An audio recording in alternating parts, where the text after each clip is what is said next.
marche de l'Assemblée générale des Nations Unies. Et notre invité aujourd'hui est le président de la République du Sénégal, Macky Sall. Bonjour Monsieur le Président. Bonjour Marc. Et avec moi pour cette interview, Christophe Boisbouvier de RFI. Monsieur le Président, bonjour. Bonjour Christophe. Monsieur le Président, je veux commencer par le Niger. Voilà presque 2 mois qu'il y a eu un coup d'État. La CEDEAO menace d'intervenir militairement depuis 2 mois, mais rien ne se passe. Est-ce que ça veut dire que cette option militaire n'est plus sur la table?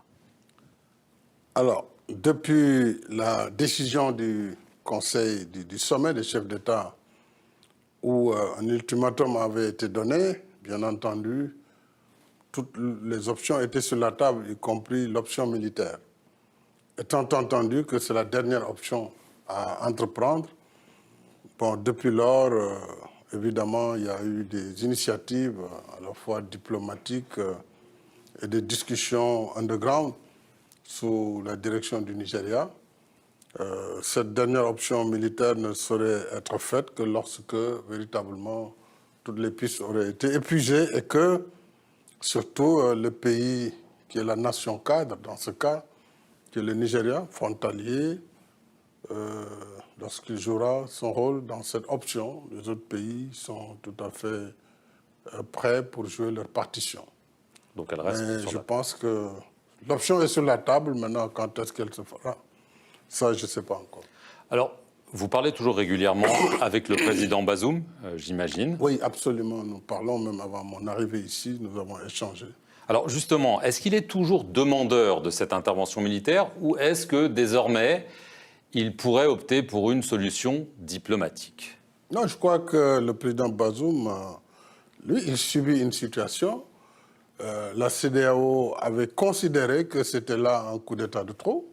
Malheureusement, entre-temps, il y en a eu d'autres. Et c'est la CEDEAO qui avait pris la décision d'abord de demander sa libération et sa réinstallation. Et c'est elle qui avait également donné un ultimatum. Donc je crois que dans cette affaire, le président Bazoum, certes, est un, j'allais dire, un objet sur cette cause qui se joue autour de lui, mais la décision ne lui appartient pas de dire il faut intervenir ou il ne faut pas intervenir. Bien sûr, il est concerné, mais moi j'ai espoir que la raison va finir par prévaloir et que la junte devrait prêter attention à ce qui se passe autour de nous pour ne pas finalement nous pousser à l'ultime décision qui serait une intervention militaire qui, du reste, n'est pas nouvelle dans le cadre de la CEDEAO. Mais je pense qu'il est encore possible d'avancer raisonnablement vers une solution. Alors le président nigérian, Bola Tinubu, a évoqué en effet des discussions avec les putschistes. C'était ce mardi à la tribune de l'ONU. Vous nous dites qu'il y a des discussions underground. Est-ce à dire que... il y a en ce moment des discussions entre Bola Tinubu et le général Tiani à Niamey. Et est-ce qu'une transition de quelques mois serait acceptable à vos yeux? Non, pour l'instant, c'est le président de la CEDEAO, Bola Tinubu, qui a en charge le dossier en tant que président en exercice. Et donc, il a déjà envoyé des émissaires. Il est aussi actif, je sais, sur la recherche d'une solution. Donc, moi, j'attends qu'il nous informe des résultats de ces différentes démarches pour que nous puissions apprécier, en définitive, et adopter une position commune. Donc, je sais simplement que le Nigeria fait tout pour trouver une solution par la voie diplomatique. Est-ce qu'on la trouvera? C'est ce que j'espère. Autrement, certainement, dans un délai qui ne va pas être lointain, nous devrons nous retrouver pour quand même évaluer la situation. On ne peut pas continuer à laisser un président élu être fait prisonnier chez lui. Un coup d'État qui est dans un état de ni coup d'État, ni retour à la situation hantée. Donc, il va falloir évoluer. Pour la Guinée, pour le Mali, pour le Burkina, vous avez accepté de lever certaines sanctions de la CEDEAO en échange d'une transition à durée limitée, mais en fait, ce sont des transitions à durée plutôt... illimitée. Voilà. Ouais, est-ce que vous ne regrettez pas une trop grande clémence de votre part? On peut effectivement constater avec le recul que peut-être ce n'était pas la meilleure démarche, mais vraiment c'était une démarche de bonne foi, une démarche d'accompagnement. Maintenant, nous constatons un peu partout que les transitions en moyenne visent 36 mois. 36 mois, c'était un peu, si vous voulez, la durée du mandat du président Ibeka qui restait. La Guinée, un peu, s'est alignée sur cette fourchette. On peut considérer que chaque transition va essayer de viser cet objectif de 24 mois à 36 mois. Mais tout cela, je pense, si ce n'était pas le développement du terrorisme tel qu'il se manifeste aujourd'hui dans le Sahel, évidemment, les choses auraient été beaucoup plus faciles à gérer par la CEDEAO, qui, par le passé, au Burkina, a pu remettre le pouvoir immédiatement. J'étais président en exercice en 2015, après une semaine de putsch. Mais avec le développement du terrorisme, avec l'influence internationale sur l'Afrique, nos organisations sont neutralisées comme l'ONU est neutralisée sur les grandes crises. Parce que vous ne pouvez pas passer par le Conseil de sécurité, parce qu'il y aura un veto. Et du coup, l'impact des organisations régionales redevient assez faible sur la gestion des crises. Mais cela ne doit pas décourager la communauté pour prendre ses responsabilités face à ces crises. Le 3 juillet, Monsieur le Président, à la surprise quasi générale, vous avez annoncé que vous renonciez à briguer un troisième mandat parce que vous l'aviez promis, avez-vous dit, c'était votre code d'honneur. Mais franchement, vous qui êtes un homme de terrain, est-ce que ce n'est pas aussi parce que vous avez fini par entendre la clameur de la rue et les conseils aussi des amis, des homologues dans le monde entier? D'abord, il est important de dire clairement que j'ai le droit, si c'était ma volonté. Juridiquement, rien ne m'empêchait de concourir pour un second quinquennat. On peut l'appeler troisième mandat, en fait. C'est un second quinquennat. Juridiquement, il n'y a pas de débat là-dessus. Maintenant, j'étais devant mes responsabilités, à savoir, est-ce que le jeu en valait la chandelle? D'une part, je l'avais dit parce que lors de la réforme, de la révision constitutionnelle, et avant ma réélection en 2019, j'avais écrit un ouvrage dans lequel j'avais promis, si j'étais réélu, de ne pas d'en faire un seul mandat de 5 ans. Donc, à partir de ce moment, le code d'honneur m'imposait, si tu voulais, de respecter ce choix, surtout que il y a une fausse polémique qui a été entretenue. On m'a prêté des intentions. Sur la base de ces intentions, on a voulu j'allais dire, peindre le Sénégal en noir, sa démocratie, alors qu'il n'en était rien.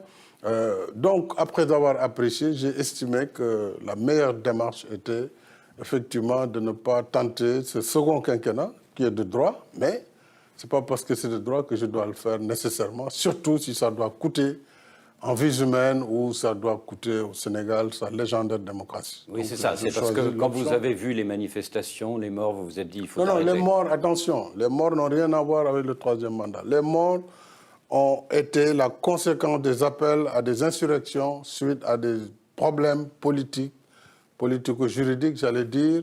C'est sur cette base qu'il y a eu des morts. Il n'y a jamais eu de manifestation contre le troisième mandat qui a entraîné un seul mort. Ça n'existe pas. Donc, il ne faut pas qu'on mélange les sujets. On va y revenir. Vous avez très récemment, le 9 septembre, hein, la coalition Benno Bokk Yakaar a désigné votre Premier ministre, Amadou Ba, comme le candidat à l'élection présidentielle qui doit se tenir au mois de février. Cependant, ça ne fait pas plaisir à tout le monde, ça ne fait pas l'unanimité. Est-ce que vous ne craignez pas que par ce geste, vous alliez fracturer votre coalition et donc affaiblir votre candidat? Mais non, je ne peux pas fracturer la coalition que j'ai mise en place, entretenue depuis 12 ans. C'est plus la vôtre. Ça n'a pas... Si, c'est la mienne parce que je reste le président de la coalition, je reste le président de mon parti. Je ne suis pas candidat, mais je reste le président du parti jusqu'à nouvel ordre, et le président de la coalition. Et j'ai reçu mandat de la coalition de désigner, mais j'ai voulu que ce choix soit collectif, qu'il soit discuté avec les différents acteurs, ce qui a été le cas. J'ai consulté les différents acteurs, d'ailleurs, qui la plupart étaient de mon parti. Et c'est normal qu'il y ait des résistances, c'est normal. Mais au bout du compte, nous avons vu d'ailleurs les processus d'alignement et finalement d'acceptation. Bon, il y a encore 2 ou 3 qui pensent qu'ils doivent être candidats, mais c'est leur liberté, c'est leur droit. Mais je Je pense qu'il y aura, avant l'élection, avant le dépôt des candidatures, encore des discussions qui permettront finalement d'arriver vers une convergence totale. À défaut, l'essentiel, en tout cas, a été bâti autour de cette candidature pour donner des chances à la majorité de l'emporter dès le premier tour. Oui, mais en février prochain, Monsieur le Président, sur la ligne de départ, il y aura quelques poids lourds de l'opposition, comme Idrissa Seck, comme Khalifa Sall, comme peut-être Karim Wade. Oui. Est-ce que vous ne craignez pas que votre candidat Amadou Ba, qui n'est peut-être pas un élu d'aussi longue date que ces poids lourds, qui n'est peut-être pas un homme de terrain comme certains de ses adversaires, eh bien, est-ce que vous ne craignez pas qu'il soit battu? Amadou Ba est le candidat d'une majorité. Donc, certes, son poids personnel va jouer, mais il part avec l'atout que les autres n'ont pas, c'est d'avoir une majorité qu'il soutient. Et c'est tout cela qu'il faut mettre sur la balance. Ce n'est pas seulement la personne d'Amadou Ba qui est en jeu. Il a une majorité derrière lui, il a le soutien du président, qui est un acteur politique. Et donc, tout cela mis sur la balance devrait l'aider à pouvoir battre ses adversaires. Ousmane Sonko, pardon. J'ai dit c'est ma conviction qu'il gagnera. Alors, Ousmane Sonko, le président du PASTEF, a donc été condamné à 2 ans de prison pour corruption de la jeunesse. Il était en prison. Il est également poursuivi pour appel à l'insurrection, association de malfaiteurs en lien avec une opération terroriste. Alors, est-ce que, comme il le dit, c'est une cabale politique pour écarter un rival sérieux, ou est-ce qu'à vos yeux, Ousmane Sonko est un homme dangereux? Son dossier est pendant devant la justice. Je me défendrai de faire quelconque commentaire là-dessus. Je voudrais simplement signaler qu'il y a quelques mois, on disait que tout cela était dû au fait que le président voulait faire un 3e mandat. Bon, maintenant, on ne parle plus de 3e mandat, mais on veut éliminer un adversaire. Ce sont des arguments qu'on peut entendre toujours sur la scène politique. Mais en ce qui concerne le dossier judiciaire, je ne ferai aucun commentaire dès lors qu'il est pendant. Et par conséquent, en tant que chef de l'exécutif, je ne peux pas me prononcer sur les affaires de la justice. Dans votre entourage, on entend parler d'accusations assez graves à son encontre, pas seulement juridiques, mais aussi d'associations peut-être avec la mouvance islamiste. Ça, ce n'est pas dans mon entourage, c'est des faits que tout le monde connaît. Donc, je pense qu'en tant que journaliste même, vous devez vous informer pour savoir les tenants et les aboutissants. Quels sont les faits? Ce que je sais, c'est que le Sénégal a fait l'objet d'une agression par différentes forces obscures pensant pouvoir mettre la main sur le pays. Et c'est une grosse illusion. Parce que le Sénégal est une démocratie solide. Et moi, je veillerai personnellement jusqu'à ce que je rende le pouvoir à ce que ce pays ne soit pas déstabilisé, et quels que soient les auteurs ou leurs complices. Et ça, c'est un engagement que j'ai fait devant les Sénégalais et que je respecterai. Maintenant, la justice, dès lors qu'il y a eu des chefs d'accusation, aura l'occasion de revenir sur tel ou tel fait. Mais je ne veux pas commenter vraiment un dossier qui est pendant. Mais des forces obscures, vous voulez dire des forces islamistes? C'est ça. Il y a des forces islamistes, il y a des forces politiques, y compris en France. Donc c'est un conglomérat d'intérêts qui pensaient mettre la main sur le Sénégal. C'est une illusion et ils ont échoué lamentablement.